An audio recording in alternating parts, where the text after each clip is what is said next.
that rock had to be soft when that happened. Had to basically be wet mud.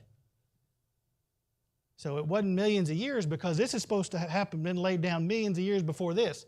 And no piece of mud lasts millions of years.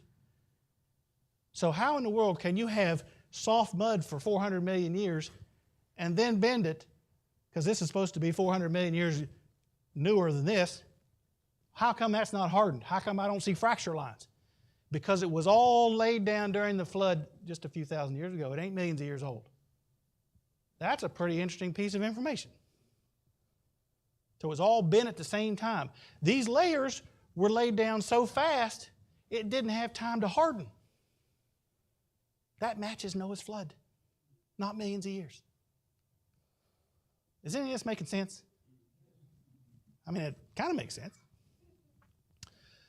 That's called the Kaibab Plateau of the Grand Canyon, and that's Tapete Sandstone. It's got all these geology names. It's tricky. It's supposed to be 460 million years before it was folded, but there's no way. And the heat transforms the sedimentary layers into metamorphic rock. It looks like quartzite and marble. That's the details that they can look and see what kind. They can tell if it's been reheated. So it wasn't like it was laid down flat, then reheated, then bent, because they could tell that, and that wasn't the case. It was all laid down at the same time, or, within however long it takes mud to harden. It was bent while it was soft. Here's another geologist who loves Jesus. His name is Steve Austin. I got to meet him too. He's all kinds of degrees and smart guy. He went up to Mount St. Helens, and the top of Mount St. Helens blew off in 1980. The top third of the mountain blew off, and there's still lava that goes up there kind of slow and rebuilds the mountain real little bit at a time, and these rocks are constantly being formed real slow. And so he went up. He got permission from the government and from his wife to go up there, and he sampled these rocks because he's a geologist, so he knows how to do you can't carbon date a rock. Had to breathe, that would carbon date. But you can do these other dating methods. And he radiometrically, scientifically dated these rocks with these methods we've been talking about that don't sound exactly right. And he found that these rocks that were created after 1980, I was still alive, children. I mean, I was about your age.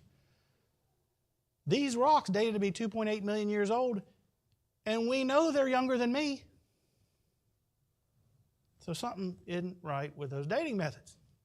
Well, there's Mount St. Helens before and after the eruption. I actually took that picture, which was kind of cool. I was 12 miles away at Johnson Observatory. It's a pretty big mountain. That's over a 10,000 foot high mountain. The top third got blown off real fast. And you can actually see the lava dome where he went. That's kind of the part that's building back, that little hump right there. This is a big valley, and the whole mountain slid off in one of the largest earthquakes ever observed. And the whole top third of that mountain slid down in that valley and raised the floor of that valley up 250 feet. Okay, that's pretty significant. But here's the interesting part. So I remember this day. How many people remember Mount St. Helens? I mean, we didn't have internet and all that stuff, but it was on TV, and I don't even think I had a video recorder. We couldn't even record it. I mean, it's just like you just sit there and watched it, because it was live TV, And I just remember seeing that thinking, the whole mountain blew off. Actually, so much soot went up in the air that it circled the globe. It took 4 days for it to circle the earth and come back. It was dark at noontime. It was like nighttime. It covered the sun. The little air tephra, the little ash, could float up in the atmosphere for over a year.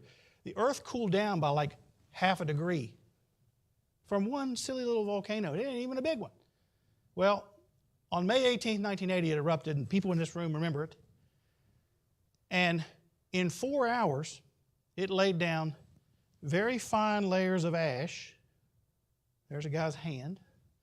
It was observed